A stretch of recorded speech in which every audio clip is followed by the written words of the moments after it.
Bueno,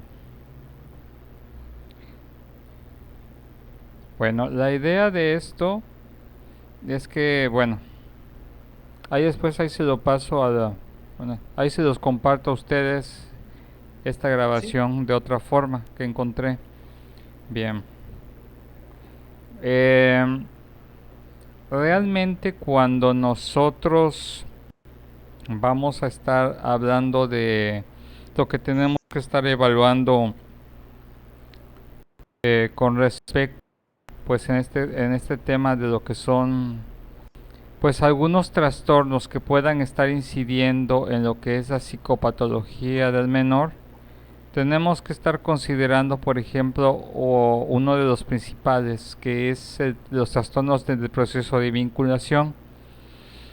Este de proceso de vinculación es muchas veces está establecido por algunas fallas en cuanto al proceso de identificación, en cuanto al rol y a la aceptación del menor como, en este caso, la figura que nosotros consideraríamos que debe de ser relevante en este rol femenino, en este caso en el rol de la mujer. Lo sí, interesante de esto es que cuando hay una pérdida del objeto de vinculación, tenemos que determinar, por ejemplo, cuál es la fase evolutiva de la relación previa a la separación. En este caso, qué es lo que sucedió antes. ¿Sí? Si fue sí, un hijo no deseado, si fue un proceso de embarazo difícil, si hubo problemas con relación a la cuestión de la pareja, a la aceptación de ciertos aspectos que incidieron durante el proceso de embarazo y sobre todo al proceso en que muchas veces algunas madres no pueden identificarse. Es como le llamaríamos como si hubiera un problema en estos trastornos de vinculación por ausencia de la madre, es en cuanto lo que debería de sentir la madre no lo puede experimentar, esta carga emocional, ese sentido de identificación, ese sentido de vinculación, ese sentido de apego, no se da y muchas veces por eso puede haber una especie de lo que llamaríamos nosotros como un rechazo inconsciente hacia el producto de la gestación, en este caso al menor. Lo ujú, interesante de esto es que tras estos trastornos de vinculación inciden mucho después en la misma forma en que el niño, en este caso el menor, puede establecer sus relaciones con lo que son los adultos y específicamente con la persona y en este caso la madre que es la figura prácticamente central en ese proceso de vinculación. De aquí podemos establecer que muchos niños que tienen problemas para relacionarse, para vincularse, para establecer relaciones interpersonales e intrapersonales, normalmente podemos explicarlos por alguna falla en este aspecto, por lo que es ausencia de la madre o sustituto maternal. ¿Por qué hablamos de la madre o sustituto maternal? Porque no necesariamente tenemos que hablar de una madre biológica. Y cuando hablamos acerca de un sustituto maternal, recordemos que muchas veces no es lo mismo el rol de la madre biológica que el rol materno. El rol de la madre biológica es lo que llamaríamos simplemente una progenitora, pero a lo mejor dentro del sistema familiar estemos hablando de que a lo mejor la abuela, la tía, eh, la hermana mayor pueda estar conllevando estos aspectos de esos sustitutos maternales. Pero si no hay ninguna figura que funja estos roles, es en donde se va a ver que este niño pueda retraerse, sentirse inseguro y a la defensiva con el contacto de las personas, en este específicamente del sexo opuesto del niño. En ese aspecto, si es en el caso de un De una varón niña. hacia Ah, la mujer, pero si es el caso de una niña, puede haber una animadversión a que alguien de la figura femenina puede estar acercándose o tratando de establecer relaciones con ella, porque no se conformó en la estructura interpersonal de la menor esa relación o esa vinculación con alguien con la cual puede establecer lazos de confianza y seguridad. Lo más seguro es que en este caso, cuando hay la ausencia de la madre o el sustituto, el niño de alguna otra forma puede sentirse inseguro y más adelante puede estar generando ciertos rasgos de rechazo hacia la no satisfacción de la necesidad de vinculación, que es prácticamente muy predominante en esta etapa. ¿Sí? ujú. Mm, ¿Alguna duda ante esto? En cuanto al caso de la niña, no lo entendí muy bien. ¿Cómo sería? Por ejemplo, sabemos nosotros que en el proceso de vinculación, por ejemplo, normalmente la figura de la madre puede, en este caso, para la niña, es la figura aspiracional, de alguna otra forma, la figura para poder relacionarse, comportarse y desarrollarse de acuerdo a su propio género. En el Ujú. caso del niño, se concibe a la madre como el objeto de amor o el objeto de deseo del niño, en el cual desea alcanzar pues de alguna otra cosa sus afectos o desea de alguna otra cosa alcanzar su atención.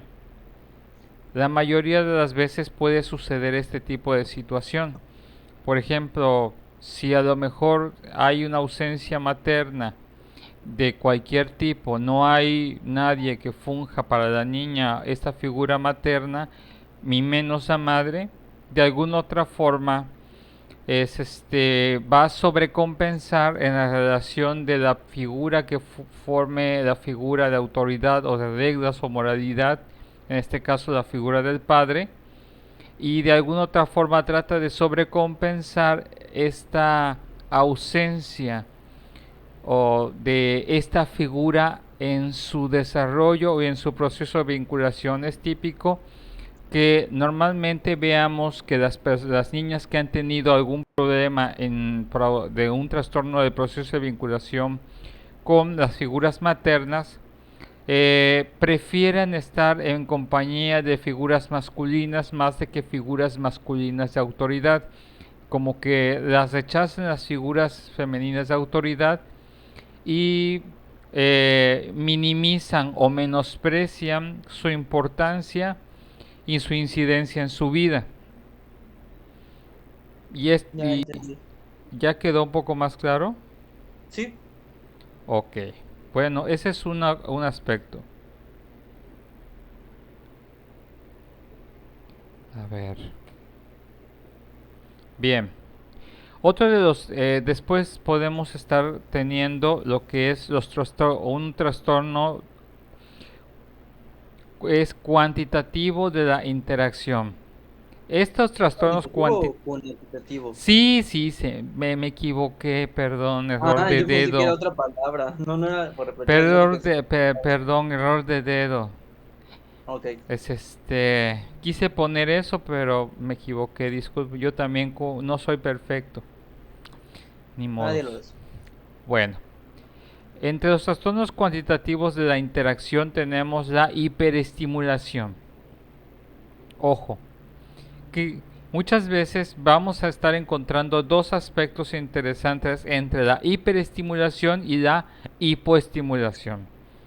Si observamos primero la hiperestimulación, es por ejemplo cuando las madres, se observa, dice, cada vez que las madres no leen las señales de saturación sensorial del bebé, privándolo de vivenciar el valor comunicativo de las señales emitidas. Estas madres que de alguna otra forma cualquier tipo de señal la sobreinterpretan. Ah, es que el bebé está llorando. Y muchas veces, o el bebé quiere esto, ¿sí? Esta Como hiperestimulación, sobreprotegerlo, ¿cómo? como protegerlo demasiado. Sí, es lo que llamaríamos como sobremimarlo, sobreprotegerlo, sobrecompensarlo demasiado. En algún momento, de alguna otra forma, cuando dice este aspecto de privándolo de vivenciar el valor comunicativo de las señales emitidas, es que muchas veces, por ejemplo, ante el menor gesto, el menor ruido, ya enseguida le estamos dando todo al bebé y no le estamos dejando la oportunidad de trabajar con lo que es el manejo de sus emociones en cuanto a la tolerancia y la frustración, en cuanto a poder experimentarlas, poder manejarlas, poder eh, controlarlas, pero también en los procesos en los que el niño necesita a veces poder vivenciar estas señales y este valor comunicativo para poder desarrollar adecuadamente su lenguaje. Sabemos que si al niño se le da todo ante el menor gesto, ante el menor ruido, no estamos fomentando que el niño pueda interesarse en lo que es la imitación diferida, en la emulación, en el modelo, en el modelamiento, para que pueda desarrollar capacidades lingüísticas y comunicativas convencionales y contextuales con los adultos. En pocas palabras, muchas veces lo que puede estar creando una hiperestimulación es un proceso de un rezago o un retraso en ciertos ámbitos de su propio desarrollo del menor. Y ahí es cuando vamos a encontrar que digan, pero ¿por qué el niño tiene necesidades educativas especiales? Sobre todo en sentido negativo, porque no estamos dejando que el niño trabaje y se esfuerce en desarrollar estas capacidades intelectuales, capacidades incluso psicomotrices, para poder llegar al proceso de separación, individuación del niño. Sabemos que de alguna otra forma hay una etapa en la cual el niño naturalmente tiene que empezar a hacerse por sí mismo para poder reconocer su fuerza, reconocer sus habilidades, y que pasemos de lo que es la psicomotricidad gruesa a la psicomotricidad fina para que el niño pueda estarse desarrollando y madurando. Pero si le damos todo al niño y no lo dejamos vivenciar lo que él tiene que vivenciar para desarrollarse, incluso la dificultad, las penas, las frustraciones, pues no estamos valorando el hecho de que estamos perjudicándolo, lo estamos atrofiando, ¿sí? Eso es en sentido de hiperestimulación. Pero ¿qué pasa en sentido de hipoestimulación? Esto es por fallas en la disponibilidad de tiempo, rechazo o acumulación del estrés. Es lo opuesto a la hiperestimulación. Sí, eh, Ah, ok. es, puede darse por un aspecto de un cierto cuestión de negligencia, en el cual parece que no importa lo que pase con el niño, ¿sí? Mientras respire y mientras llore, dicen, ah, bueno, pues está vivo y pues que se rasque como puede.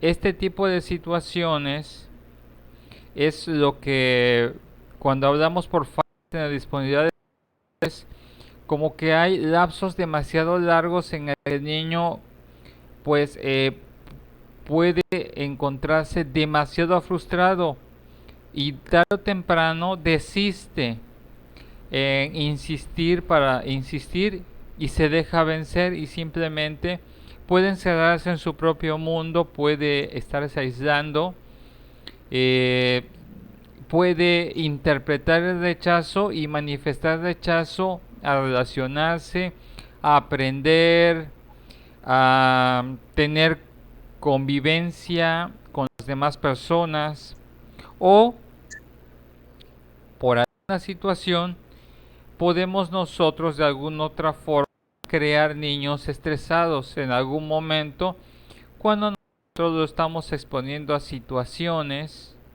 en las cuales no hay un proceso de acompañamiento y dejamos que el niño maneje el estrés. Y sobre todo considerando que es un bebé que todavía no tiene los recursos suficientes para poder saber qué hacer ante ese estrés y cómo enfrentarse por su propia condición neurofisiológica y sus propias condiciones de desarrollo. Es como cuando de repente, porque hay una cuestión interesante, también podemos estresar al niño, por ejemplo, que esté en situaciones desagradables, en las que empiece a experimentar ansiedad, tensión, y la mayoría, y si nosotros tenemos dificultades para manejar lo que es la ansiedad, la tensión, la Claro. ansiedad, la angustia, y no sabemos cómo dar ese proceso de acompañamiento, ojo, no es resolver el problema, es ayudarle y ser facilitadores para que pueda aprender a manejar ese estrés. El hecho, y esto se da cuando lo dejamos solo con situaciones que él no puede controlar, por ejemplo, tiene hambre y no puede hacer nada para poder satisfacerse a sí mismo, y después de tanto llorar, pues se le pasa la sensación de llorar, se cansa de llorar y se duerme. Puede ser de alguna otra forma una técnica en la que si se da cuenta de que de alguna otra forma haga lo que haga, nunca va a tener respuesta ni la atención de nadie, pues apenas empiece a tener sueño, se empieza a condicionar él para enseguida que haya una situación de estrés o de tensión, pues entre en un proceso de letargo o se desmaye, por así decirlo, para no pasar por esas situaciones. Sin embargo, el proceso de la acumulación de estrés provoca ciertas alteraciones neurofisiológicas a la larga cuando ya está en etapas más adelantadas de su desarrollo, en el cual, por ejemplo, puede tender a la evitación, a la procrastinación, evitación de los retos, evitación de las situaciones estresantes, la huida, muchas condiciones se pueden dar porque Ah, está acostumbrado que nadie lo ayude y prefiere pues de alguna otra forma dejarse vencer. No hay eh, la energía para luchar y pero, ¿cómo es que pasa el hecho de que por no tener la atención lleguen a tener ese tipo de problemas de procrastinación o de dejarse vencer y no genere en vez de eso como que sea autosuficiente? O sea, ¿por qué o no pasa eso en la mayoría de los casos? porque estamos hablando de bebés. Pero desde su formación hasta, bueno, si no tienen los recursos necesarios. Sí, recuerda que desde las primeras etapas de vida empezamos nosotros a generar lo que son redes de programación neuronal o redes de reorganización para encontrar ciertos procesos de homeostasis o de equilibrio. Muchas veces para nosotros pues, entrar en ese proceso de evitación, pues si algo me estresa o me ansío, busco algo para evitarlo, no lo enfrento, no sé, me pongo a hacer otra cosa, lo evito o simplemente pues me pierdo en mis sueños para no evitar eso, siento hambre, me voy a dormir. Eh, lo Sí, interesante de esto es que el cerebro busca cómo entrar en esos procesos para evitar ese tipo de situaciones, y sobre todo los bebés entran en ese proceso, se acostumbran, por eso normalmente después ya no hacen nada por sí mismos, o si hay algo que les genere ansiedad, como que evitan de todo. ¿Ibas a comentar algo, perdón? no, no, sí, sí entendí eso. Sí, es que lo interesante es que, por ejemplo, los niños en esta etapa por este trastorno se acostumbran a de alguna otra forma ser abandonados, rechazados, a que no tiene caso luchar, no tiene caso gritar, pedir ayuda, porque de alguna otra forma está esa programación de que están siendo abandonados y todo eso.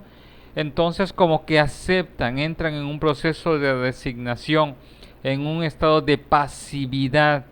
Bueno, lo que me va a pasar que me pase, pero no hay esa lucha, no hay ese deseo de poder pues buscar los recursos para salir adelante, porque desde muy bebés se acostumbraron a que no tiene caso. Ok.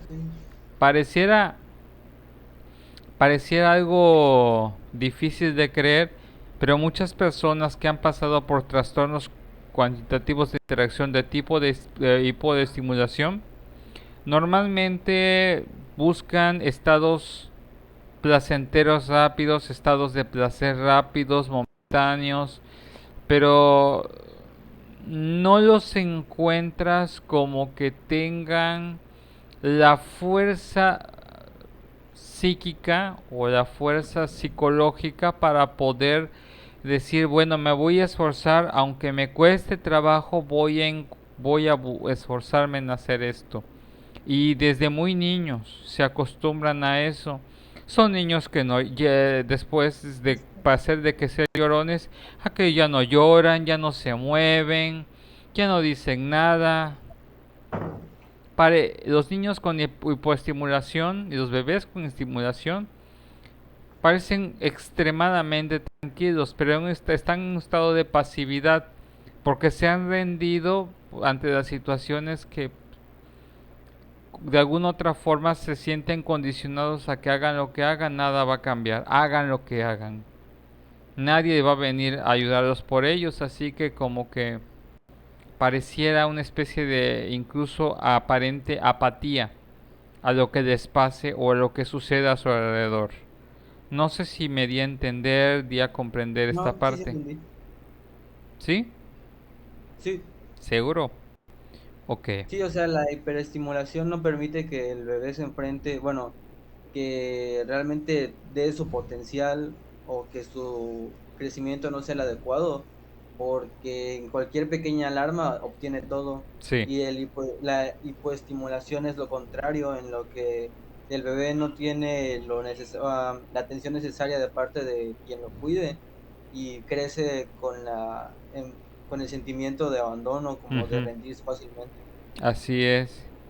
Y de Ok. alguna otra forma dices tú, bueno, pues ánimo, o sea, de estimulación. El hiperestimulado, si se enfrenta a la frustración, se puede volver muy violento. El hiperestimulado, si no lo tiene cuando quiere, donde quiere y a la hora que lo quiere. Sí. Muy bajo control y muy baja tolerancia a la frustración.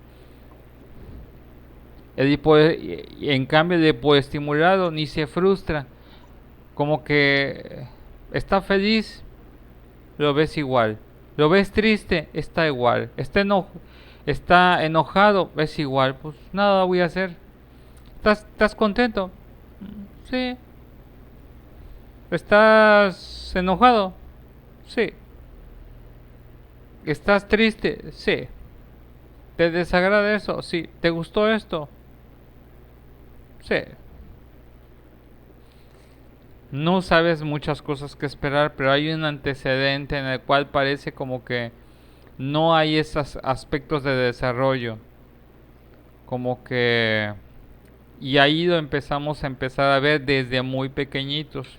Niños que normalmente, sobre todo los hipoestimulados, pareciera que no tienen, que tienen una especie de aplanamiento emocional, como que nada les afecta, sí les afecta, pero llega un momento en el que dejan de manifestarlo de forma explícita, ¿sí?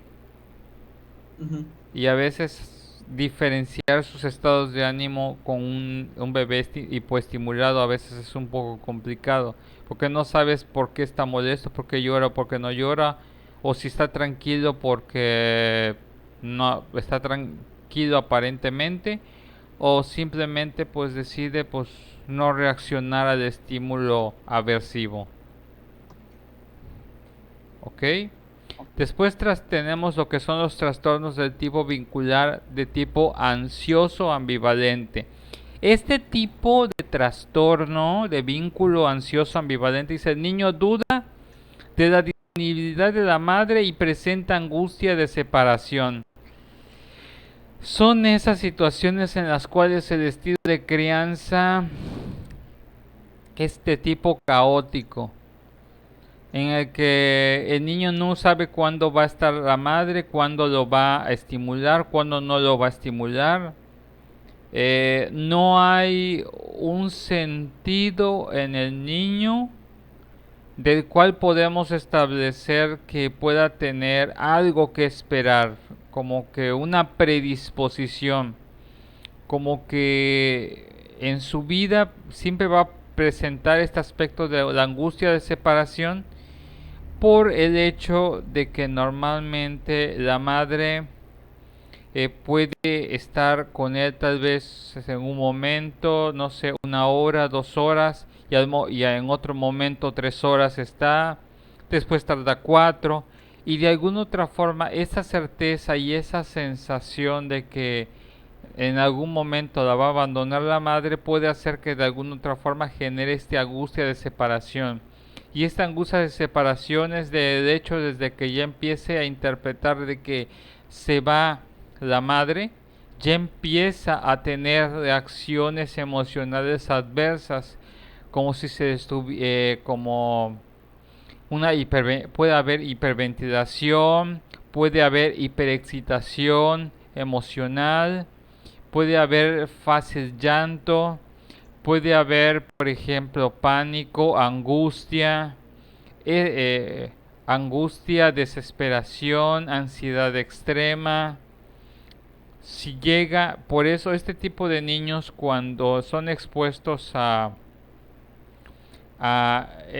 que de repente no sabe, de que de repente dicen no me voy a ir, dice la madre, me voy a ir ahorita para que mi hijo no llore, pero como no hay ese proceso de la despedida ni la promesa de que va a regresar, el hecho que simplemente desaparezca de su mundo y no sepa cuándo regresar empieza a generar pues prácticamente una tortura emocional al menor, y de alguna otra forma se vuelven después muy codependientes, se vuelven muy posesivos, se vuelven muy dramáticos, y normalmente porque sienten que, y esa sensación de que cuando se vaya la madre, como no avisa, como no se despide, como no le promete que volverá y no ve que cumpla en el tiempo o en la sensación o la percepción de tiempo que le dice, entonces es cuando se da este tipo de situación, porque nunca sabe qué esperar y siempre teme de que él en cualquier momento sea abandonado, porque ni siquiera le tomaron en cuenta para despedirse, o por lo menos saber que simplemente por qué desapareció. No sé si se entiende este aspecto de vínculo ansioso ambivalente. O sea, es parecido al anterior que me había dicho en cuanto a la poca atención. En este caso es más como la duda de realmente si cuenta o no con el apoyo de sus cuidadores. ¿Sería Sí, así?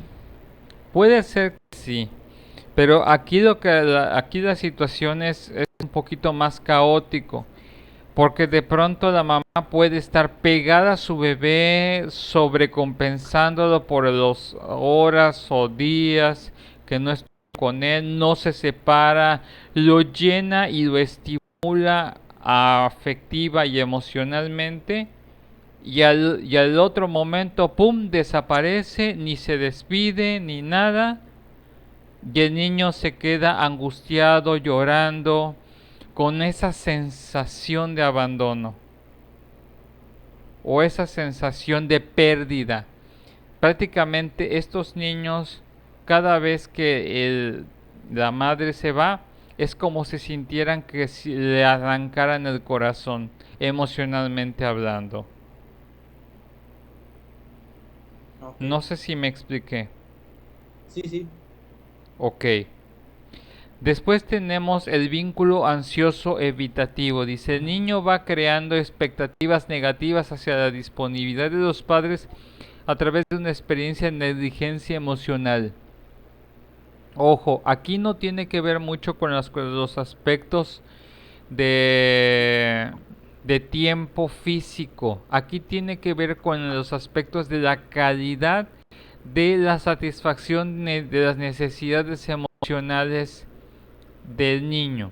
En este aspecto de vínculo ansioso evitativo, de alguna otra forma, es como si el vínculo que establece la madre con el menor es todo menos satisfactorio, ¿sí? Y de alguna otra forma, el hecho de que cada vez que esté con la madre, o el padre, siempre puede esperar aspectos negativos, aspectos en los cuales pueda estar físicamente, pero realmente como que lo ignore. Y a veces aquí viene la pregunta, ¿es peor que desaparezca el padre o estando como si no estuviera? Como si este aspecto el maltrato por omisión es muy común en el maltrato por omisión, en el que estando el niño se le ignora, se le niega esa satisfacción de la atención, los mimos, el cariño, la comunicación con él, y por lo cual pues de alguna otra forma esa sensación de franco rechazo o franco menosprecio por parte del padre hacia el hijo, el hecho es de que después ya evitan estar con esa persona porque es la sensación emocional de la decepción, como que siempre están esperando ser traicionados, ser decepcionados, que De siempre se hecho, encuentren no, insatisfechos. esto ya no es de bebés y de hecho no sé qué tanto tengan que ver, pero me recordó mucho a un primo que sus papás, o sea, él fue hijo único por mucho tiempo. Su hermano menor le lleva como 10 años. Y cuando se separaron sus papás, su papá, años después, su papá lo invitó a ir a un museo. Y cuando llegó ahí, él le dijo, ahí viene mi hija, o sea, la de su otra familia, no me digas papá, dime que soy tu tío. Y eso le afectó muchísimo. En cambio, como usted dice, de qué sería preferible no tenerlo o tenerlo de esa manera, Ujú. porque su hermano de 10 años, como no lo conoció, no tiene ningún rencor hacia él ni sabe quién es. Sí, y lo triste acá es, por ejemplo, el hecho de que también es muy común esto que de alguna otra forma eh, siempre es la sensación de que no cumpla la Ujú. persona, eh, y en este trastorno de tipo vincular normalmente los menores o en este caso el niño lo único que puede esperar del padre o de la madre es siempre la decepción. Ya no es esperar lo bueno, sino esperar lo malo, esperar lo desagradable, lo incómodo, y de alguna otra forma, pues como que se rompe la burbuja de lo que pudiera ser positivo, la imagen positiva o ideal del padre, y se va creando una animadversión a estar conviviendo con la persona. ¿Cómo podemos interpretar un vínculo ansioso evitativo? Se sienten incómodos, no quieren estar con la persona, buscan cualquier situación para alejarse. O sea, el hecho está de que mientras más lejos esté de la persona, mejor. Ujú. No sé si se entendió esta parte. Mm, yo creo que sí, sí. Ok, bueno, bien. Ahora, después tenemos lo que es un vínculo desorganizado. El niño muestra conductas de desorientación, miedo, confusión, apego y desapego frente a la figura de vinculación. En este caso, vamos a encontrar estilos de crianza negligentes, permisivos, pero también vamos a encontrar como que cierto tipo de padres o figuras parentales, pues de alguna otra forma como que no ayudan a la conformación de su carácter. ¿Sí? En algún momento, por ejemplo, sabemos de que hay una cierta etapa en que los niños y las niñas buscan en sus padres un sentido aspiracional, un sentido de emulación.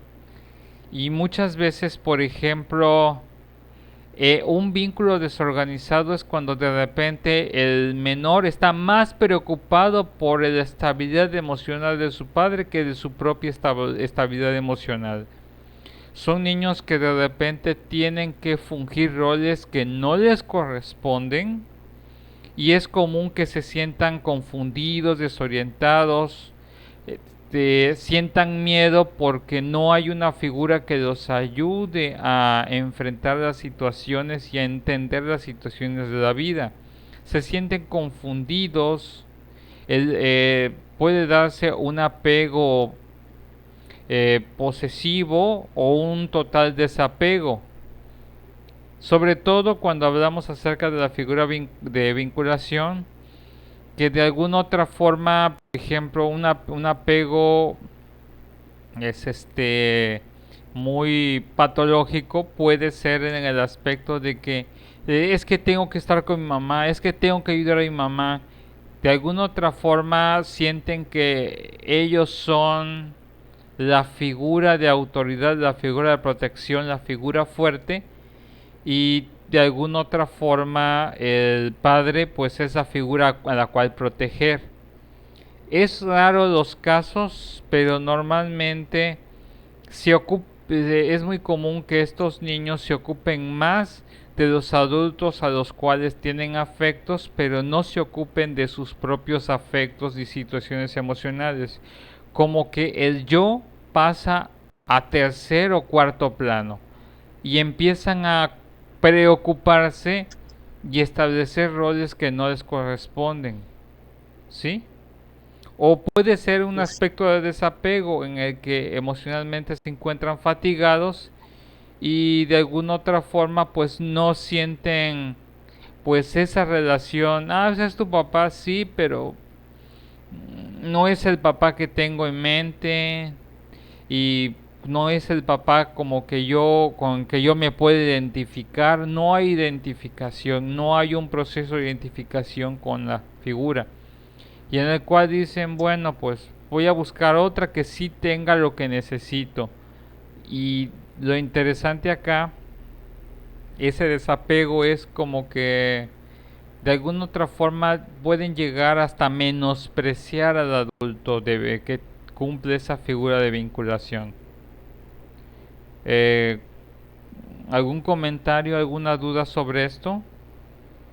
No, sí, sí lo entendí bien. El niño empieza a cuidar más a los padres que a sí mismo. Bueno, no más, totalmente. Sí, Y eso hace que cause un deterioro en cuanto a su estabilidad emocional, porque sienten que deben de cuidar a su figura de autoridad a la que tienen mucho cariño, pero no lo demuestran de la manera correcta. así es, efectivamente. Y normalmente es un caos.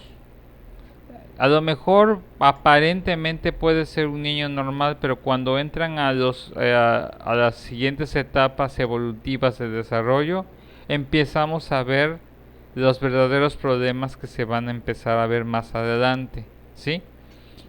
Sí, Porque siempre vamos a decir, no es normal que el niño no se ocupe de ser niño.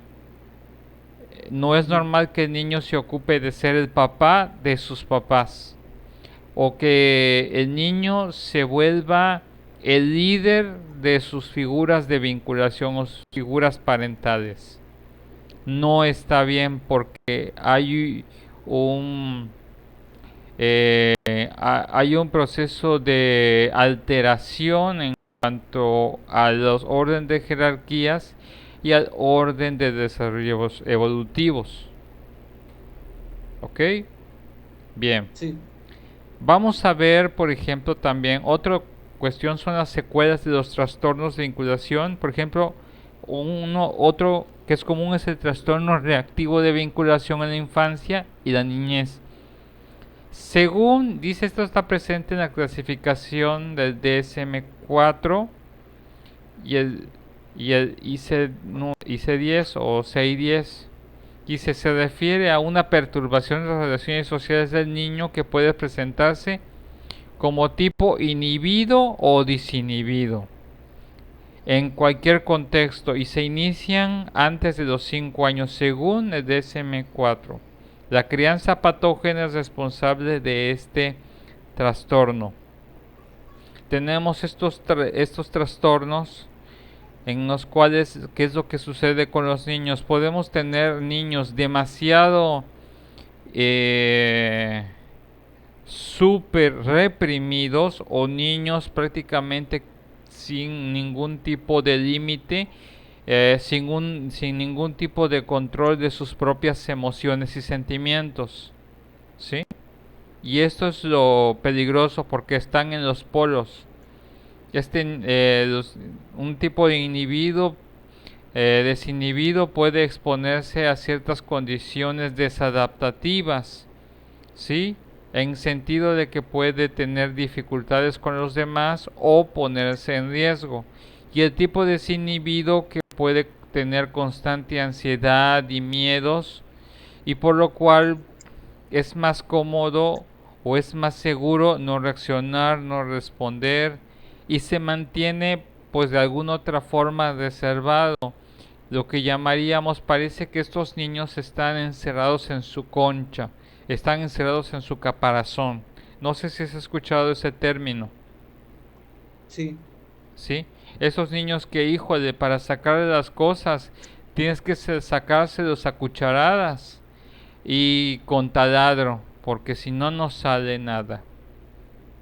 Y los otros no hayas ni cómo amarrarlos, porque son terribles.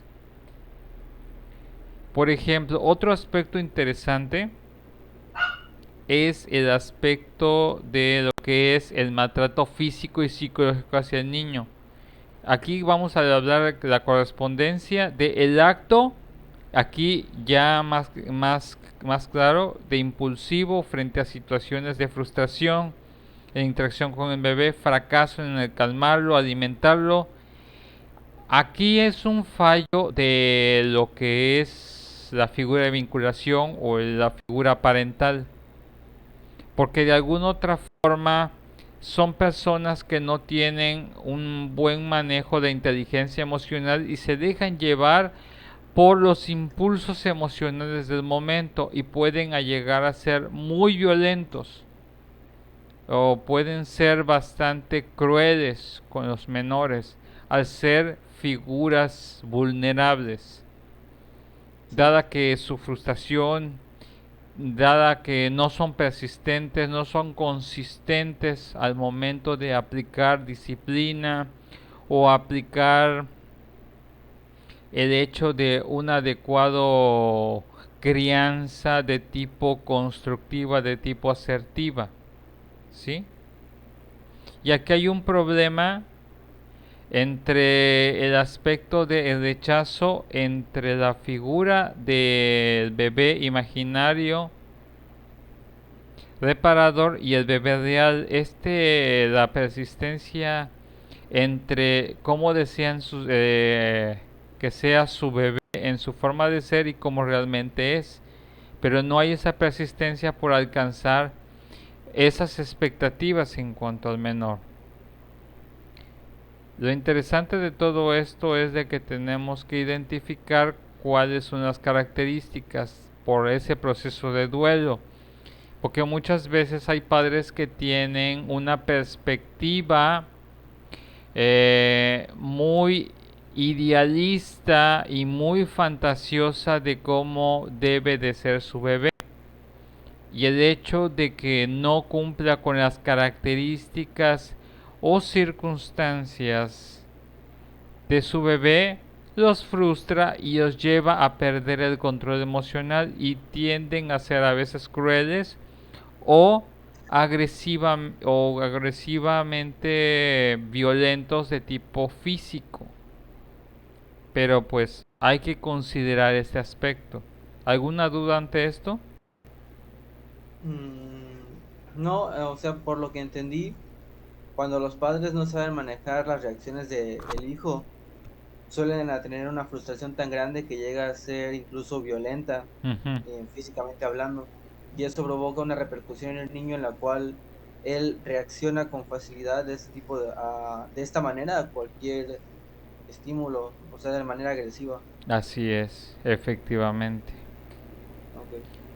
Otro es, habíamos hablado, ajá, creo que sí lo habíamos visto, es el nanismo psicógeno que se relaciona a distorsiones y carencias relacionadas y se asocia con los trastornos de 3 y 4 del sueño en el que se secreta la hormona de crecimiento.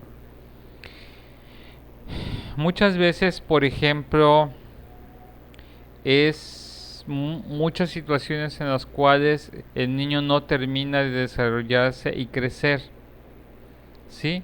En el cual llega a un cierto nivel de desarrollo, a un cierto nivel de estatura, pero este nanismo psicógeno puede deberse por en algún momento circunstancias en las cuales el niño físicamente eh, no está durmiendo lo que tendría que dormir y por lo cual pues el crecimiento normal llega a afectar y después llega a afectar ciertos aspectos de su comportamiento.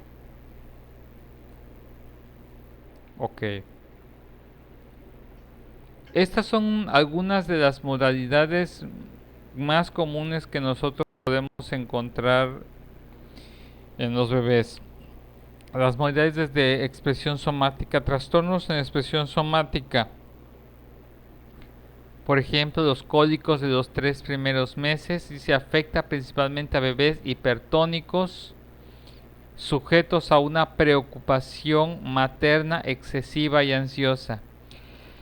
Ok, tenemos que entender que los bebés hipertónicos son los niños que de alguna otra forma manifiestan o de alguna otra forma son los receptores de todos los tipos de cuestiones ansiosas, miedos, inseguridades de la madre y de alguna otra forma eh, estos bebés hipertónicos son bebés que tienen un nivel de rigidez en cuanto a facciones, en cuanto a movimientos, en cuanto a desenvolvimiento. No se ven como que los bebés pareciera como que todo el tiempo están tensos físicamente, pero de alguna otra forma esto es debido a lo que fue heredado. Es como que de alguna otra forma, si la madre durante el proceso de gestación tenía tantos miedos, tantas ansiedades, tantas inseguridades, tantas angustias, tenía todas estas condiciones durante el proceso y no supo manejarlas, los bebés van a nacer con esta característica, esta predisposición a volverse ansiosos y verse físicamente ansiosos. ¿Sí? No lo entendí muy bien lo del alcohólico de los 3 primeros meses. O sea, no. ¿Cómo estuvo? Ok, en el código de los 3 primeros meses, por ejemplo, normalmente te lo voy a explicar de otra forma. Ujú. Normalmente una cosa es tenemos que ver los bebés hipertónicos. Normalmente son como muy aprensivos Y normalmente, por ejemplo, uno de los aspectos más comunes es que normalmente tiendan a tener demasiados cólicos, estas contracciones de lo que es las paredes musculares de lo que es el sistema digestivo, y el niño le duele. No sé si Mm, alguna vez has padecido un cólico. creo que sí, se ubico la sensación. Bueno, lo interesante de la situación de un cólico, imagínate el niño, la expresión y el umbral de dolor es impresionante, ¿sí? Pero esto Sí. está debido por lo que fue heredado por la preocupación materna excesiva ansiosa. Incluso puede estarle transmitiendo durante el estilo de crianza su ansiedad. Y los niños no saben qué hacer con estas emociones que también les son transmitidas, porque no solamente es en el proceso de gestación, a lo mejor sigue teniendo miedos, ansiedades, sensaciones de angustia, y como son emociones, se ha comprobado que hay ciertos tipos de emociones que son transmisibles eh, de madres a hijos, y de alguna otra forma lo que manifiesta a veces un bebé de forma recurrente puede ser una manifestación de lo algo no trabajado de forma interna por parte de la madre. Normalmente esta situación de las madres preocuponas afectan la mayoría de las veces el aspecto de las contracciones de lo que es la boca del estómago, lo que es el esófago, y estas contracciones por ansiedad, estas contracciones que se dan en el estómago son dolorosas, y eso que le vamos a llevar como esos especies de cólicos, que están padeciendo cólicos, pero es por lo que está padeciendo la madre, ellos lo resienten. La ansiedad de la madre, ellos lo manifiestan por medio de cólicos. Sí. ¿Sí? Ok. Normalmente se dice que estos trastornos de la expresión somática los podemos ver normalmente entre la segunda y tercera semana de vida, donde hay una crisis frecuente en el horario postprandial, al apetito y peso normal, y en un examen clínico normal. Normalmente, aparentemente el bebé está sano, pero se dan este tipo de situaciones por la condición psicoemocional de la madre. O sea, eso significa que antes de la primera semana no podemos determinar esto. Estas manifestaciones las empezamos a ver ya después de la segunda semana o al final de la tercera semana de vida. Esto es como para poder hacer el diagnóstico diferencial, ¿sí? Porque podemos tener niños ansiosos, pero normalmente para identificar y hacer el diagnóstico diferencial lo podemos hacer de esta condición hasta después de la tercera semana. Antes tenemos que descartar otros aspectos psicógenos o biógenos que puedan estar afectando al bebé.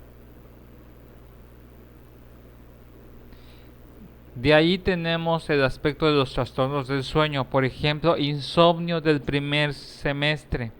Dice, se presentan desde las primeras semanas en dos formas diferentes. El insomnio calmo, dice, los bebés permanecen largo tiempo del día y de la noche con los ojos abiertos. Pues, ¿cómo? Psicosis infantil. ¿Sí? ¿Ibas a comentar algo? Es que lo estaba leyendo y me quedé así como que, wow, o sea, psicosis infantil. Sí, está fuerte. Ok, sí. Acá esto es lo grave. Por ejemplo, y le voy a decir algo interesante sobre esto. Cuando un bebé o una persona en general que no duerma o no tenga un ciclo regular de sueño y tenga es lapsos muy largos de somnolencia, eso significa que esté despierto, mejor dicho, lapsos, me equivoqué, tenga lapsos muy prolongados de vigilia, o sea, de estar despierto, va de alguna otra forma a afectar los procesos, por ejemplo, de juicio crítico, la regulación del manejo es neurofisiológico y neuroeléctrico del cerebro. Y lo interesante de esto es que el niño puede estar con los ojos abiertos de, por ejemplo, un largo tiempo del día. Los bebés es muy común que se despierten y después se duerman, se despiertan y se duermen, es común. Pero si el niño, por ejemplo, tiene 24 o 12 o 18 horas despierto y está con los ojos abiertos y el niño haga lo que haga, no puede cerrar los ojos, no puede dormir, puede darse un pronóstico grave porque puede darse por este desequilibrio a nivel del sistema nervioso central, puede llegar a provocar lo que son rasgos o signos del espectro autista o incluso llegar a padecer psicosis infantil, alucinaciones y delirios por no llegar al descanso. Por eso es importante que nuestras horas de sueño tengan un proceso regular. ¿Sí? Ujú. El otro que tenemos nosotros es el insomnio agitado. Dice de mayor frecuencia que el anterior. Los bebés alternan, dice, periodos breves de sueño y vigilia. El bebé se muestra irritable y llora. Esto es que de repente se medio dormita y al rato se vuelve a despertar. Al ratito se como que se duerme y se vuelve a despertar. Este insomnio agitado entre el proceso entre la somnolencia y las etapas de vigilia en el cual se como que se apagan ciertas áreas del cerebro para el descanso y al otro momento me despierto abruptamente, hacen que el niño prácticamente tenga un proceso de descontrol y se vuelva irritable y se vuelva muy llorón. ¿Por qué? Porque es una sensación desagradable. El hecho de que de repente te estás durmiendo y al rato ya te estás despertando y al rato como que te vas a dormir y al rato te vas a despertar. Lo, lo, la cuestión es esta, es al momento de la vigilia, cuando el niño se despierta, la sensación de despertarse abruptamente, eso que genera esta sensación y este desequilibrio en cuanto a sus emociones. Y se vuelve muy irritable, muy hipersensible. ¿Sí? Sí. Después tenemos el insomnio del segundo semestre. Dice, se asocia a la angustia de separación con mayor frecuencia en varones de 9 a 30 meses. Son dificultades en la conciliación O sea, del como sueño hasta durante la 2 años noche. y medio, ¿no? ¿Cómo? De 9 meses a como 2 años y medio, ¿no? Exactamente. Pero ve cuál es la causa. Se dice que está asociado a angustia de separación, en el que el niño está en esta sensación de que está siendo abandonado y esa sensación no le permite relajarse, no le permite estar tranquilo durante las horas en el que él debe descansar, no puede descansar, porque esa sensación, esa emoción, ese sentimiento de abandono que no puede manejar, por su nivel de inmadurez y porque está en pues en una etapa muy pequeñita para poder manejar esto y todas estas sensaciones, hace que normalmente el insomnio del segundo semestre haga que normalmente aumenten ciertos rasgos de ansiedad y se vuelva un niño aún más ansioso y más hipervigilante, ¿sí? Sobre todo porque en este insomnio del segundo semestre tienden a ser un poco más llorones, ¿sí? por este tipo de situación, porque siempre de alguna otra forma este trastorno de la angustia por separación hace que incluso aun cuando la mamá esté del otro lado en otra, ¿cómo se llama?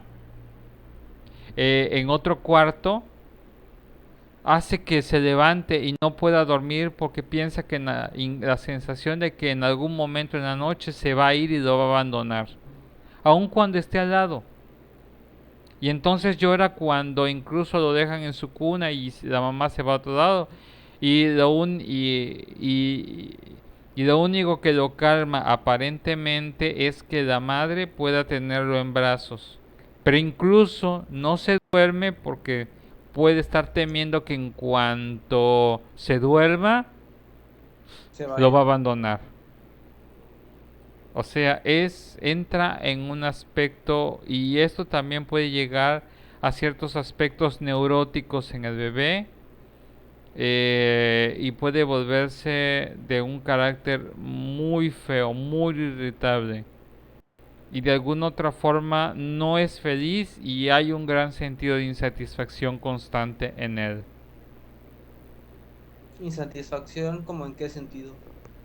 La satisfacción de las es, por ejemplo, si el niño tiene de alguna otra forma la tranquilidad y seguridad de que a pesar de que no vea a la madre, sabe de que está allí, sabe que va a regresar, sabe que no es abandonado, esa es un tipo de satisfacción. La seguridad es una satisfacción de una necesidad. La Ok, necesidad de que es importante y que nunca va a ser abandonado. Esa sensación, por así decirlo. sí. Pero si le privas de esto a un bebé, constantemente puede tener este aspecto de esta angustia de separación que es patológico. Porque no permite, no lo deja desarrollarse y prácticamente la relación y vinculación con la figura parental es muy patológica. Hay mucha dependencia y hay una gran obsesión ante la sensación de ser abandonado, y por lo cual altera todos los esquemas de su desarrollo y de su propio equilibrio mental aún siendo un bebé. ¿Sí me explico? Sí, sí lo entendí. Ok. También podemos tener nosotros dentro de la infancia lo que son los trastornos de la alimentación, ¿sí? En estos trastornos de la alimentación podemos tener los trastornos de la alimentación como de tipo de anorexia simple reaccional, que es conocida como la anorexia del destete. Aparece como un trastorno del cambio de alimentación y puede darse entre la oposición del bebé y la actitud de presión de la madre. En este aspecto, la anorexia simple es en el niño de, por ejemplo, de probar cosas diferentes a lo que es la leche materna. Es esta baja tolerancia al cambio en cuanto a sus rutinas y a sus esquemas de alimentación. Y de alguna otra forma, mientras el bebé no quiera de alguna otra forma, ya por el destete, ya porque de alguna otra forma el seno materno ya no produce leche materna, le genera frustración, le genera el aspecto de que no quiere otra cosa que no sea eso, porque de alguna otra forma es lo conocido, es lo primero que conoció y es con lo que se siente de alguna otra forma seguro. Probar cosas nuevas las rechaza y aún más las rechaza cuando hay una presión y de alguna otra forma hay una, más que nada, una imposición de la madre a que pruebe cosas nuevas. No, aquí es el hecho cuando las madres tratan de imponer y obligar al bebé a probar cosas nuevas cuando él pues no tiene la voluntad de hacerlo, porque eso es lo único que a la edad del bebé puede hacer, puede negarse a comer algo o a no comerlo, es el único poder que tiene. Y el que alguien le esté obligando a comer algo que no quiere, puede generar una anorexia simple. Es como dice, mientras más me des esto que no te he pedido que me des, menos voy a comer. Es como que se ponen, pareciera berrinchudos. Ah, si no como esto, pues no quiero otra cosa. Si no me das leche materna, no quiero que me des nada, me quedo sin comer. Estoy bien. Aparentemente, aparentemente. si pensara el bebé. No sé si me explico en este aspecto. Sí, sí lo entendí. Ok. Después tenemos lo que es la anorexia compleja. Dice que es más intensa y resistente al cambio que la anterior. Los bebés se comportan como si la comida no les interesara. Hay que investigar mucho esta situación con respecto a por qué puede darse este aspecto.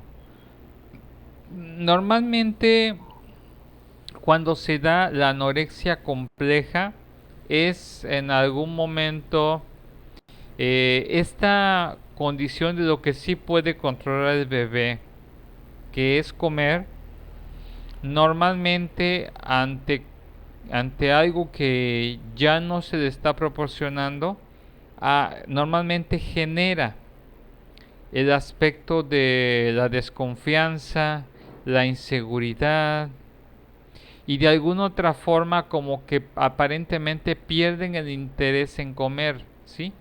No se ponen irritables, no se ponen difíciles, sino como que simplemente pareciera que nunca les da hambre, pero de alguna otra forma es la situación en la cual esta baja tolerancia al cambio, esa baja tolerancia a ciertos aspectos de él en cuanto a su desarrollo de incluso podemos interpretar ciertas anorexias complejas como una resistencia a crecer y desarrollarse. Lo normal es que la mayoría de los bebés deseen crecer y desarrollarse. Algunos bebés de alguna otra forma sienten más la seguridad de ser llevados, de ser trasladados, de que él no tenga que hacer nada y que el adulto es el que haga todo.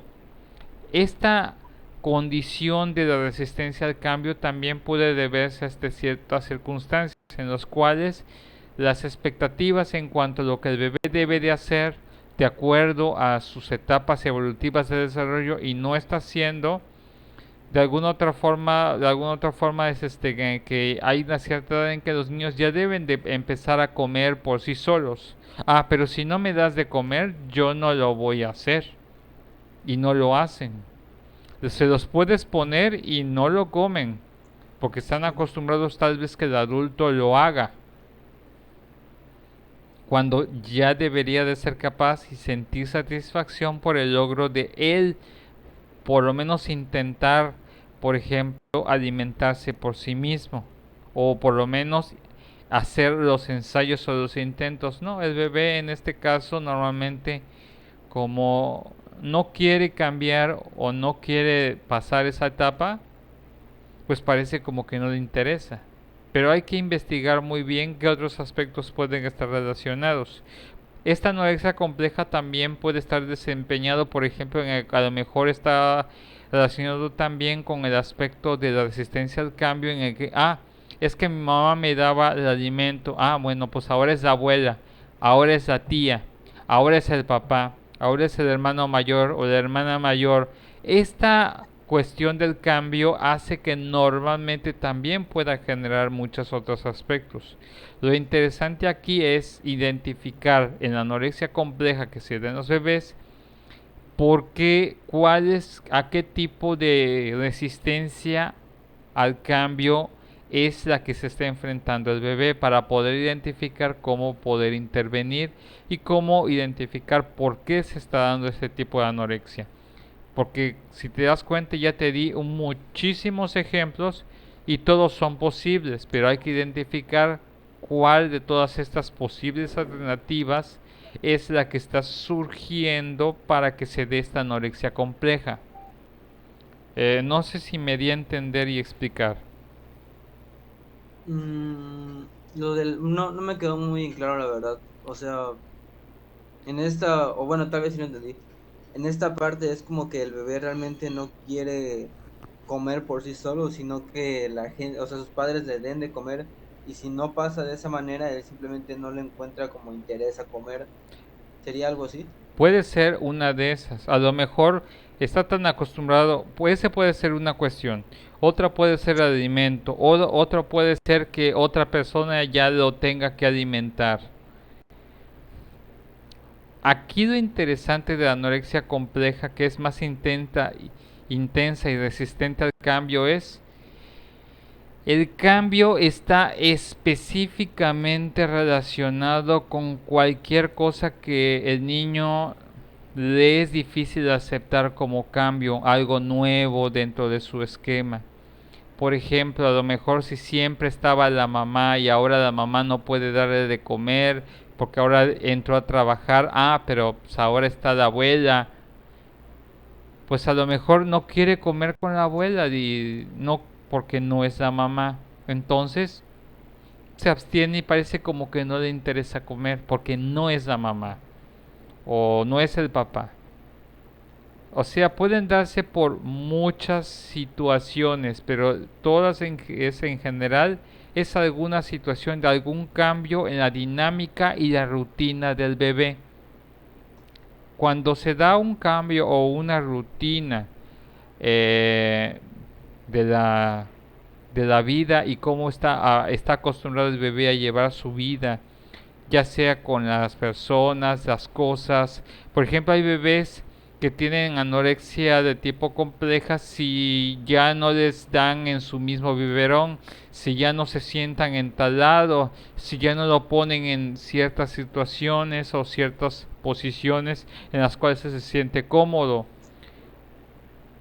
Lo interesante acá es cualquier cosa que cambie dentro de su rutina, algo que cambie y que él no esté deseando ese cambio, pues su reacción puede ser el rechazo al alimento, porque eso es lo único que puede hacer el bebé hasta cierto punto. Es controlar lo que mete en su alimento o lo que decide no ingresar dentro de su sistema. No sé si quedó más claro. Sí, ya entendí más, de forma más completa el complejo, es decir, no es tanto como que él quiera que le den sus padres, sino como que él está acostumbrado a una rutina y a ciertas cosas que si se cambian en lo más mínimo pueden realmente hacer que no coma. Sí, pero de todas estas cuestiones hay que estarlas observando para poder trabajarlas. Porque si esto llega a escalar, obviamente se dan otros aspectos de comorbilidad que puedan complicar y sospechar que se pueda dar ciertas patologías o psicopatologías en el propio bebé. Ujú. Bien, otros son los aspectos de los famosos vómitos que normalmente se da entre el segundo semestre de vida. Puede aparecer situaciones traumáticas para el bebé y ojo, acá pasa interesante. En estas situaciones traumáticas para el bebé o episódicamente en el curso de una anorexia en que acepta la alimentación para luego rechazarla, aquí tenemos que identificar que por qué se está dando el vómito en el bebé. Sí, a lo mejor haya ciertos alimentos que no pueda digerir y puede ser de origen biógeno, pero hay otros aspectos en los cuales a lo mejor el niño de alguna otra forma el proceso simbólico de asimilar y aceptar ciertas cosas eh, y ante la falla de esa asimilación y acomodación de ciertos aspectos en su vida o en el cual por haber sufrido situaciones traumáticas eh, lo llevan a alguna otra forma a padecer este tipo de condiciones. ¿Sí? Muchas veces los vómitos se pueden mm, interpretar en algunas condiciones, como que ciertos bebés que vomitan sin que tenga una relación directa con el alimento puede deberse a cuestiones emocionales, a cuestiones de tipo afectivo, a otro tipo de cuestiones que el bebé, por su grado de inmadurez, no tiene la capacidad de procesar o asimilar, y de alguna otra forma es una forma de reaccionar hasta cierto punto inconsciente de rechazar. Yo rechazo el alimento porque es lo único que puedo sacar de mi sistema, aun cuando haya situaciones traumáticas que yo pueda seguir cargando dentro de sí. Es un poco complejo el hecho de hablar de los vómitos cuando se da como una manifestación por la no asimilación de situaciones traumáticas en su vida, porque es como que mucha gente dice, pues el niño está enfermo. No siempre tiene que ver con el alimento, no siempre tiene que ver con la enfermedad, a veces tiene que ver con un estado emocional que no ha terminado de asimilar, y automáticamente su cuerpo reacciona de forma psicosomática para manifestar esa falla en el proceso de asimilación, o ese proceso de residencia de esa situación traumática que está enfrentando. No sé si me di a entender. Sí, sí lo entendí. Ok, otros aspectos es la rumiación. Dice, aparece entre los 6 y 8 meses en forma de regurgitaciones y masticaciones repetidas de alimentos, provocando una desnutrición severa. Lo interesante con la rumiación es como que ciertos aspectos que normalmente eh, puede darse en el bebé, en el cual hay una obsesión por el ejercicio de lo que es la mandíbula, o por ciertas situaciones en las cuales necesita, antes de procesar algo, asimilarlo muy bien. Estas excesivas regurgitaciones y masticaciones repetidas de esos alimentos que provocan una desnutrición hagan que en algún momento la señal de satisfacción del estómago al cerebro, por lo que es por la alimentación, llegue más pronto, y obviamente pues de alguna otra forma por el proceso de rumiación pues se degrade prácticamente en la boca el alimento, pero pierda el interés de seguirse alimentando, porque ya llegó la señal de satisfacción en su cerebro por el ejercicio de la mandíbula o el ejercicio de masticación. Pero pues hay que ver por qué se dan este tipo de situaciones. Otro de los ejemplos que tenemos, por ejemplo, son los trastornos dermatológicos, que es por ejemplo el eczema, que aparece entre los 5 a 6 meses. ¿Sí? Sí. Normalmente es este eczema, que dice aparente de 5 o 6 meses, dice que puede desaparecer entre los 18 a los 24 enseguida, meses, seguida por otra patología como es el asma. Normalmente esto es una situación en la cual el niño puede estar padeciendo algunas cuestiones, algunos trastornos, que lo esperado es que normalmente la piel del bebé es muy delicada, y normalmente puedan aparecer estas irritaciones o estas llagas en el bebé, porque normalmente su piel es tan delicada y susceptible a bacterias. Por eso es importante la limpieza y de higiene en el bebé, porque tantito suceda algo en el cual no se dé adecuadamente la limpieza, puede darse esta situación.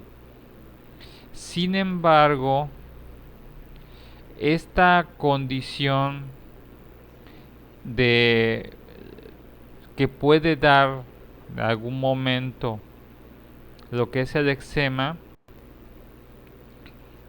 puede relacionarse después con el asma por ciertos tipos de bacterias que puedan incluso llegar y provocar ciertas afectaciones a través de lo que es el sistema circulatorio hasta el sistema respiratorio, y pueden alojarse, y como muchas veces está apenas formándose y madurando el sistema inmunológico, es común que algunas bacterias que puedan estar pasando por medio de la piel del bebé puedan llegar a afectarlo de forma física.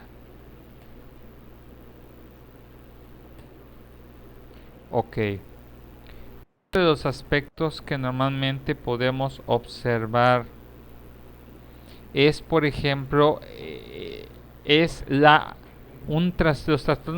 cuanto a trastornos respiratorios, puede ser la apnea emocional, que es episodio de llanto y puede contribuir a la pérdida de conocimiento y convulsiones.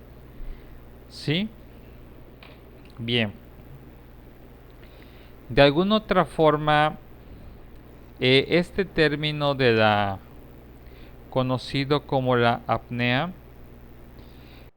normalmente lo podemos ver nosotros en la mayoría de los adultos, pero la situación normalmente que vamos a identificar en una apnea es esta situación cuando normalmente el bebé durante el proceso de descanso puede dejar de respirar, ¿sí? Sin embargo, este aspecto de dejar de respirar, que puede ser después de un episodio de llanto, es por ejemplo cuando los niños lloran tan fuerte por alguna situación emocional que es tan incesante que en algún momento el dejar de respirar es porque literalmente dejan de respirar por el efecto del llanto, por la situación emocional que están padeciendo. Lo peligroso de esto es que la pérdida de conocimiento puede afectar parte de su desarrollo del sistema nervioso o llegar a producir, por la falta de oxigenación, aspectos en cuanto a la oxigenación y producir convulsiones. Lo interesante de esto es que estos aspectos de la apnea emocional conllevan algunos aspectos en cuanto a un bajo umbral en cuanto al manejo y control de ciertos impulsos. Por ejemplo, la ira, la desesperación, la tristeza. Algunos tipos de bebés pueden llegar a enfrentarla con tal intensidad que su llanto se vuelve hasta cierto punto incontrolable, y de alguna otra forma, por la pérdida de la respiración, llega a producirse este tipo de situaciones. Sabemos que dice que esto ocurre entre el segundo semestre y los 36 años de vida, y normalmente vamos a estar considerando que dice se presenta en niños en forma cianótica en niños. Eso significa que ¿qué es forma cianótica?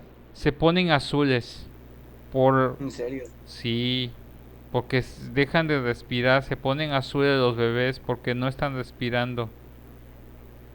Se pone en forma cianótica en niños activos y menos frecuente de forma pálida en niños pasivos. O pueden ponerse muy azules, azules en niños activos, o pueden ponerse pálidos en niños que son pasivos.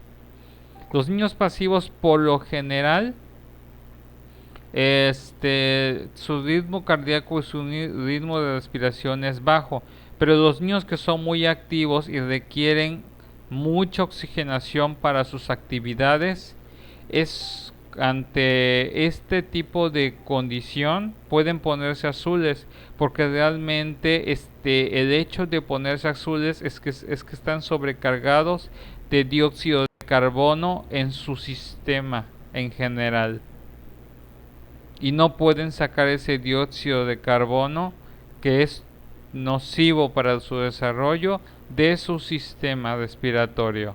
Por eso se ponen azules, y en los otros que se ponen pálidos es por la pérdida de oxigenación en el sistema de los mismos. Así que ya saben cuando se pone alguien azul, por qué se pone azul y por qué otros se ponen pálidos. ¿Alguna duda?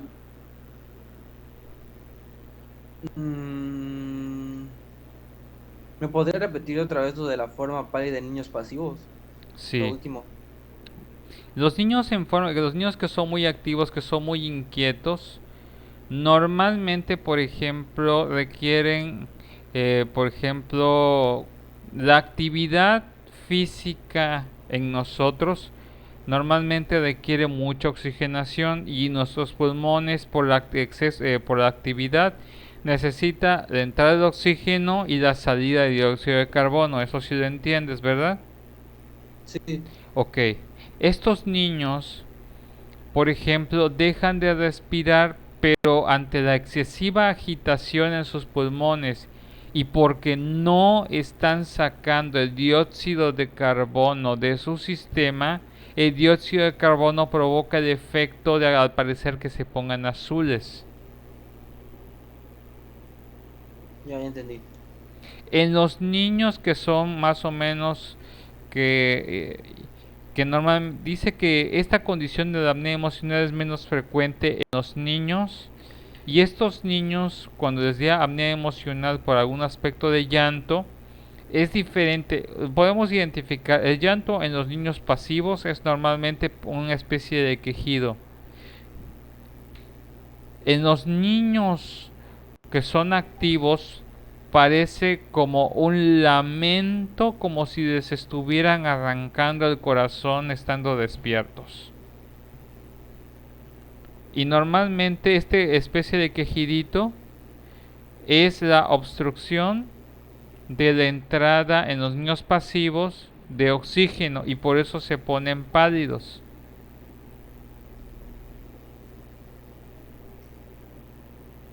No sé si quedó claro. Sí. Muy bien. Ahora, si hablamos nosotros de los trastornos de la expresión motora, podemos encontrar que normalmente podemos encontrar entre esos las fluctuaciones entre la hipotonía axial del bebé, afectivamente carenciado, a la hipertonía del bebé ansiosamente solicitado. ¿Qué significa esto? Estos trastornos de expresión motora, por ejemplo, esta hipotonía accional, es la baja tonalidad muscular. Son lo que llamaríamos niños sunchos. No tienen aparentemente fuerza. Como que su carne en este aspecto no ejerce fuerza y están suavecitos, suavecitos como si fueran sunchos. Sí, parecen muñequitos o muñecos que están rellenos de una espuma, que están suaves, suaves.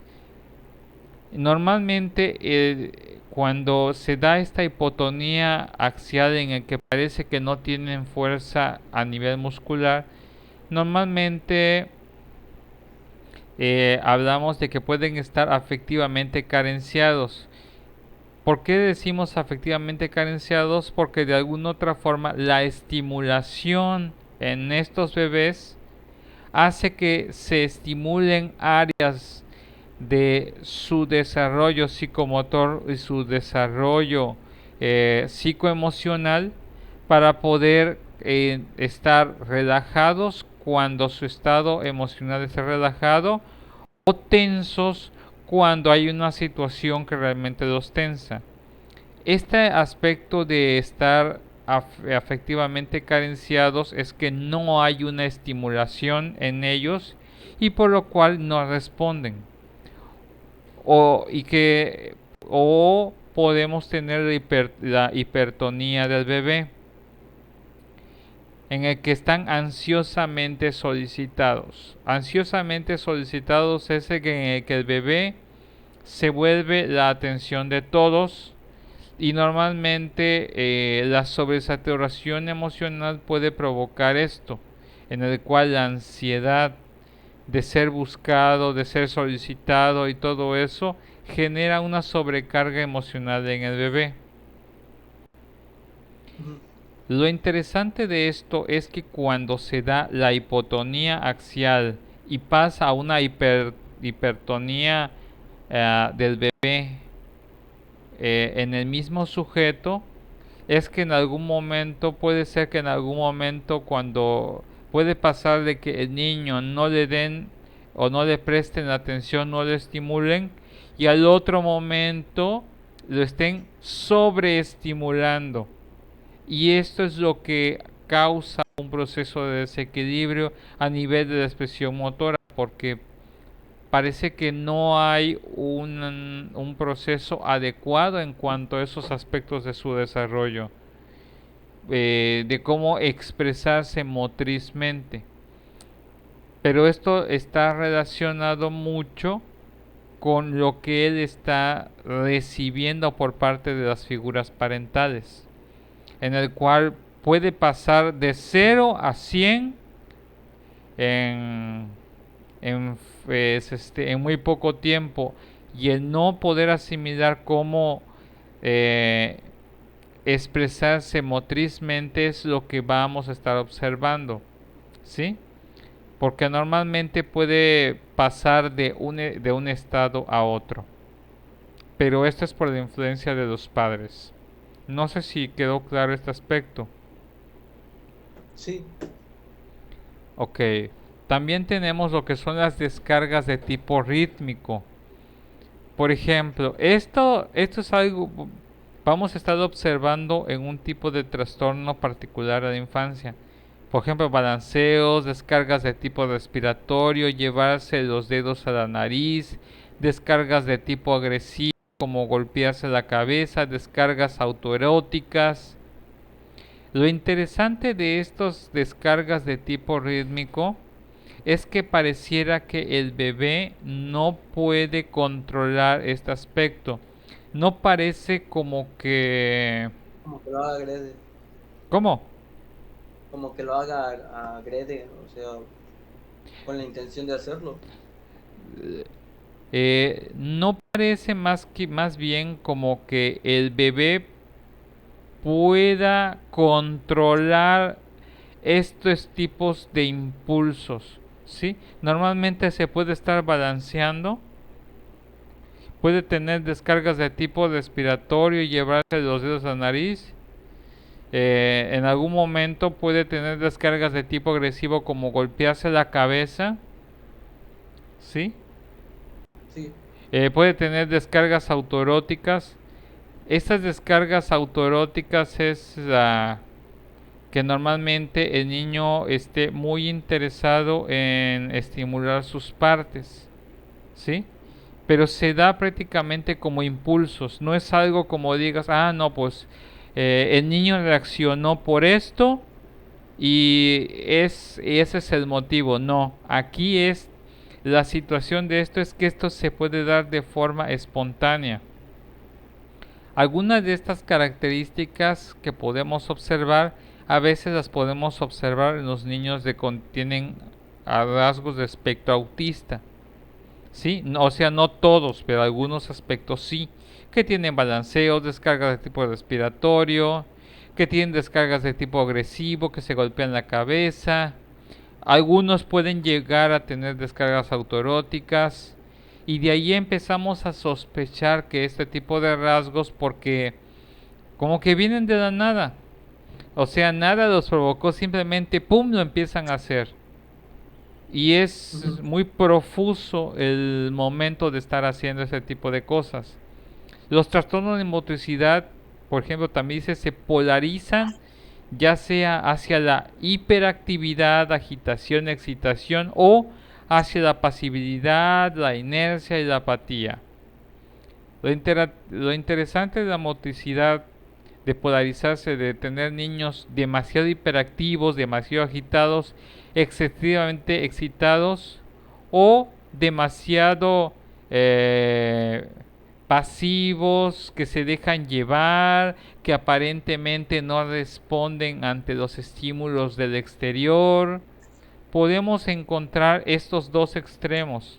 Niños muy pasivos, como que si les pasa algo no prestan resistencia, se dejan llevar por la situación, y como que hagas lo que hagas no responden. O por el otro, están muy hipervigilantes, no se quedan quietos, siempre se ven agitados, siempre buscan o están muy excitados por todo. Esto es algo que debemos estar observando. Si se dan en los niños, identificar qué es lo que sucede con este trastorno de motricidad de ellos.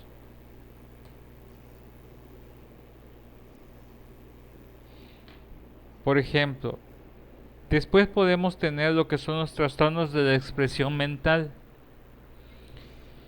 que es por ejemplo la depresión anaclítica, que dicen bebés mayores de 6 meses en salas de cuna dependientes del servicio penitenciario se presentan en situaciones catastróficas. En el primer mes los niños se vuelven llorones, exigentes, tienden a asirse al observador cuando éste logra hacer un contacto con ellos.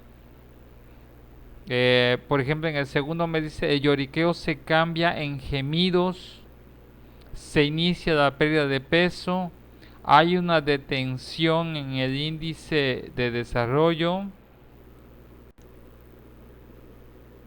En el tercer mes los bebés se niegan al contacto o yacen postrados en sus camitas la mayor parte del tiempo. Se inicia el insomnio, prosigue la pérdida de peso.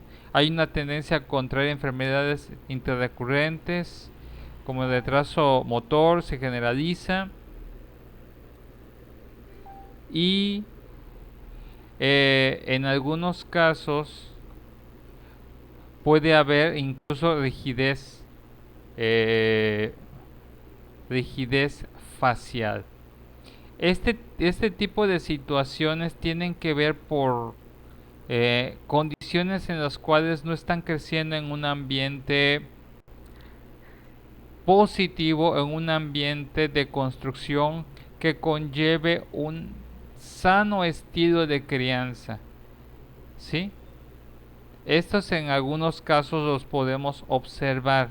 Mayormente, por ejemplo, los bebés que han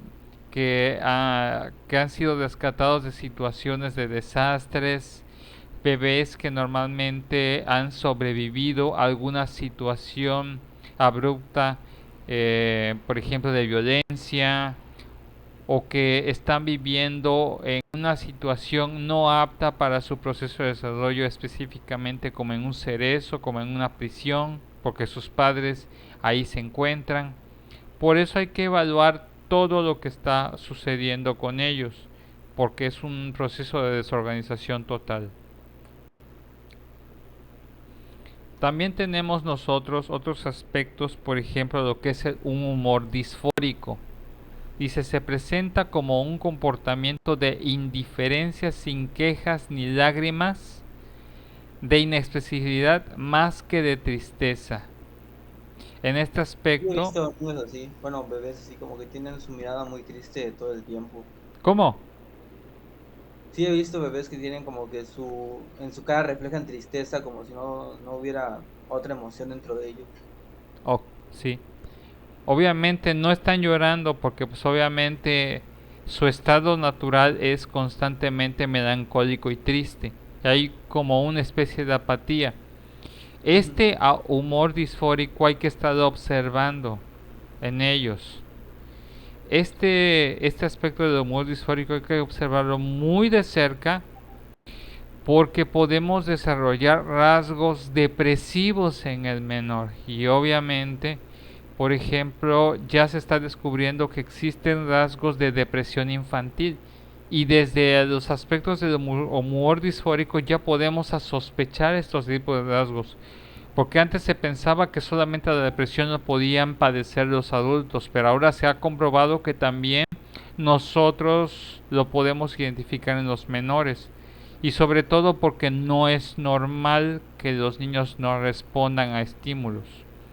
También tenemos, por ejemplo, lo que es la pobreza interactiva, que es la disminución notable de las demandas de interacción y disminución de las respuestas frente a las interacciones solicitadas a nivel de diálogos verbales, corporales y visuales. El trastorno, dice la comunicación, se agrava circularmente en la medida que la interacción con el bebé no es gratificante para el otro protagonista. No entendí eso. ¿Cómo?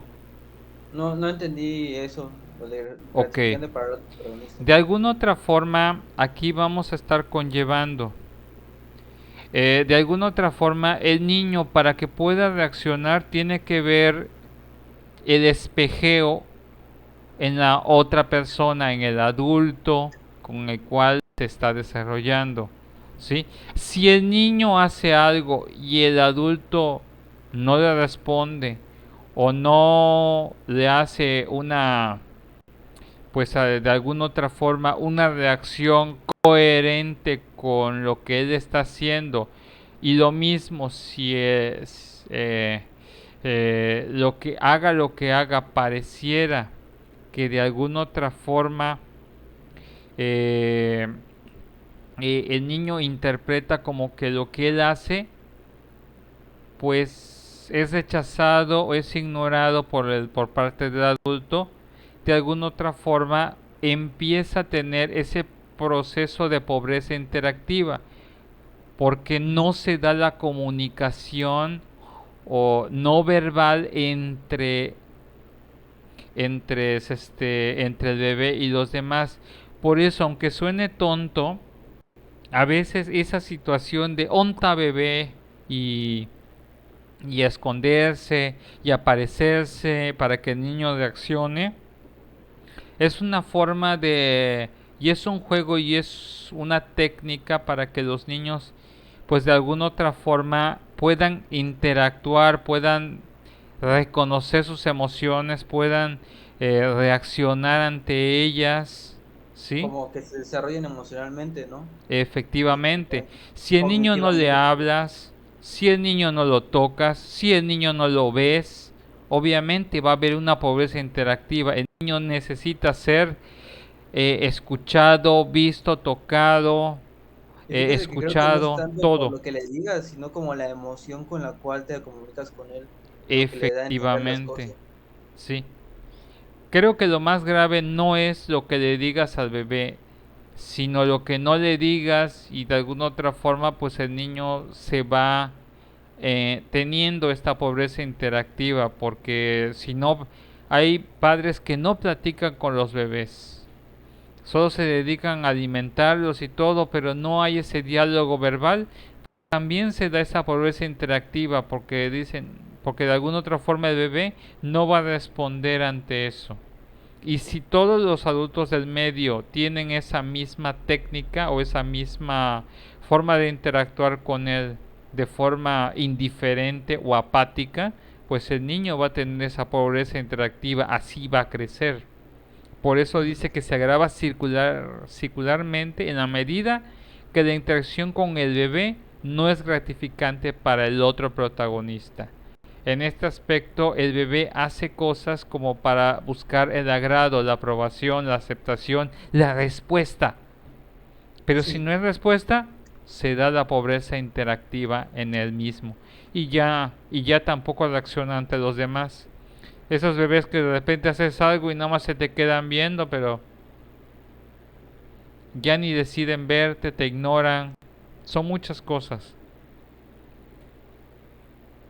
sí. Ya casi para terminar, veamos, Ya son las 7:09, 7:10. sí, ya sé. Pero quiero terminar este tema porque va a entrar en el examen. Sí, sí. Bien. Terminamos después con los aspectos de lo que son las fobias. Dice, se manifiestan generalmente a partir del segundo semestre de la vida como fobias masivas, desorganizadas frente a ruidos, objetos diversos o selectivas de la alimentación o la defecación. Esto es común. Los niños encuentran una animadversión, miedo, rechazo a cierto tipo de condiciones que les causan una emoción de desagrado o rechazo o miedo. ¿Sí? Es normal que eso suceda.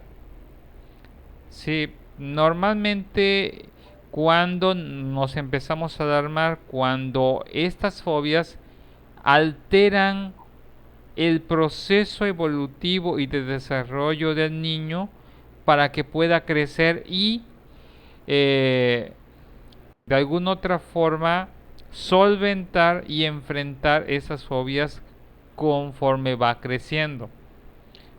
Es normal que a cierta edad los niños tengan ciertas fobias. Lo que no es normal es que esto se vuelva incapacitante para él para que no se pueda desarrollar. Sabemos que la fobia dice constituye un estado de inhibición ansiosa que bloquea la curiosidad natural del bebé, por lo cual puede perturbarlo en diferentes áreas de desarrollo. Es normal que se llegue a presentar, pero si no se aborda el aspecto de las fobias y el manejo adecuado de las fobias, se llegan a complicar y llegan a ser después eso de lo que yo estoy comentando, incapacitante para que el bebé pueda superar y desarrollarse, aún a pesar de que sienta aspectos de agrado, pues pueda superarlo. Todos padecimos en algún momento alguna fobia y a lo Ujú. mejor en algún momento nos sentíamos inhibidos, pero en algún momento a lo mejor pudimos superar el efecto incapacitante de la fobia. Digo, a lo mejor pues no sé, hay gente que le sigue teniendo miedo a las arañas, pero pues no porque venga una araña deja de hacer sus actividades, ¿sí? No Sí, se vuelve incapacitante, a lo mejor sí le tiene pavor, miedo, asco, lo que sea, pero de allí es en donde establecemos el nivel de adaptación del sujeto.